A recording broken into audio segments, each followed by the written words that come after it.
Hello दोस्तों, welcome back to my channel once again. जो पहली बार है मेरे चैनल को प्लीज़ आप लोग सब्सक्राइब कर दीजिएगा। इस वीडियो में हम लोग बात करने वाले हैं इलेक्ट्रो स्टील कास्टिंग लिमिटेड के बारे में।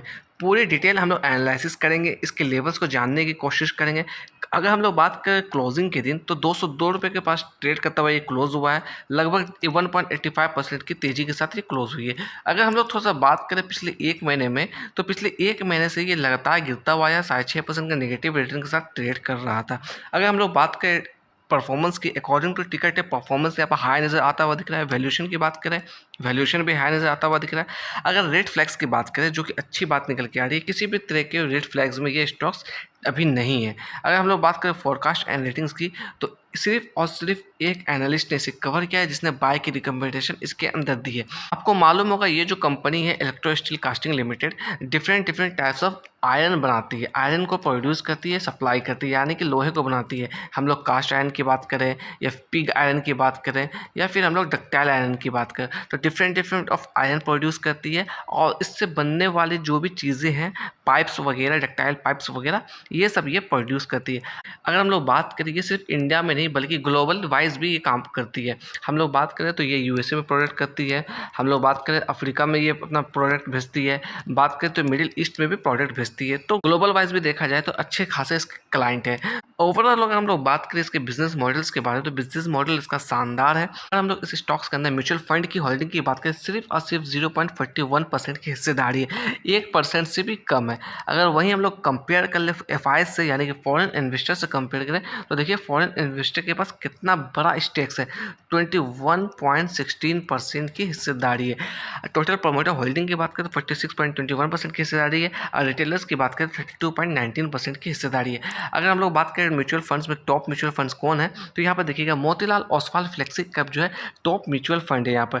तो इसका जो वेटेज है 1.35% का वेटेज है। स्टॉक्स के अंदर अगर हम लोग डिविडेंड की बात करें तो 17 अगस्त 2024 को 90 पैसे का डिविडेंड दिया था। 21 फरवरी 2024 की बात करें तो वहाँ पर 50 पैसे का डिविडेंड दिया था। इस स्टॉक्स में अभी तक किसी तरह का बोनस देखने को नहीं मिला है और ना ही स्प्लिट देखने को मिली है। इसके अंदर अगर हम लोग रिटर्न्स की बात करें तो रिटर्न्स भी आपको तगड़ा देते हुए आ रही है। अगर पिछले हम लोग 5 साल से कंपेयर करें तो 1400% का रिटर्न बना के दिया। पिछले 2 साल से हम लोग बात करें तो 405% का रिटर्न बना के दिया।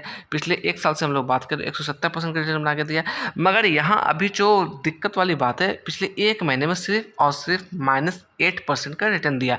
यानी एक महीने से वैसा कुछ जादू इसके अंदर दिखा नहीं, जिस तरीके इसके अंदर रिटर्न्स आती हुई दिख रही थी हमें। तो थोड़ा सा चार्ट पे चल के इस लेवल्स को एनालाइज करने की कोशिश करेंगे कि आखिर ऐसा क्या हो रखा है कि जो एक महीने में इसमें रिटर्न्स हमें नहीं मिल रहा है। अगर हम लोग चार्ट पे बात करें तो शानदार रैली इसके अंदर देखने को मिली है, थोड़ा सा डाउन साइड का मूवमेंट दिखाया, यानी कि कहीं ना कहीं हम लोग कह सकते हैं यहाँ पर प्रॉफिट बुक देखने को मिली। जिस तरह की तेजी थी वहाँ पर करेक्शन दिखाया, फिर यहाँ से अपसाइड का मूव दिखाया, फिर थोड़ा बहुत करेक्शन दिखाया, फिर पुल दिखाया। तो सेम यहाँ पर पैटर्न चलता हुआ रहा है। तो करेक्शन अब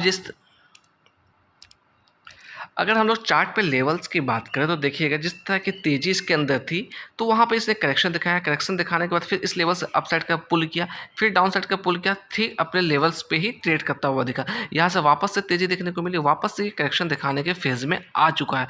इसमें आपको वैसा घबराने की बात नहीं है। अगर हम लोग बात करें तो जिस तरह की तेजी दिखाती है ये स्टॉक, उसके बाद इसमें कहीं ना कहीं हल्की फुल्की करेक्शन आती हुई दिख रही है, जो कि कंपलसरी है, ये आना भी चाहिए। हल्का फुल्का करेक्शन इस स्टॉक्स में आती रहती है। अगर हम लोग अभी बात करें इस लेवल पे, जहाँ से अगर हम लोग बात करें स्टॉक्स ने लगभग 240 के लेवल के पास जाने की कोशिश की थी, उसके बाद इसमें गिरावट देखने को मिली है। तो अगर हम लोग यहाँ पे एंट्री की बात करें, डेफिनेटली हम लोग यहाँ पे एंट्री कर सकते हैं 188 का स्टॉप लॉस रखकर।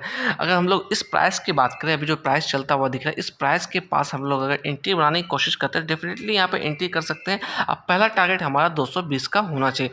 इस टारगेट के लिए अगर हम लोग इसमें एंट्री करते हैं, वेल एंड गुड है। ये लेवल हमारा एसएल होना चाहिए। जिस तरह की मोमेंटम इस स्टॉक्स में दिखाई है, तो सेम यहाँ पर भी हम लोग कह सकते हैं इस लेवल से वापस से पुल बैक लेगा। तो अगर यहाँ से इस पुल बैक लेती है तो 240 के लेवल्स को अगर ये तोड़ती है तो जल्दी ये स्टॉक्स आपको 280 के पास भी जाता हुआ दिख सकता है। तो लॉन्ग टर्म के व्यू से हम लोग बात करें, ये स्टॉक्स बहुत ही बेहतरीन है, आपको लंबे समय में अच्छा खासा पैसा आपको बना के दे सकती है। अगर हम लोग यहाँ पर शॉर्ट टर्म की बात करें तो 220 का लेवल्स यहाँ पर पहला टारगेट हो सकता है हमारे लिए।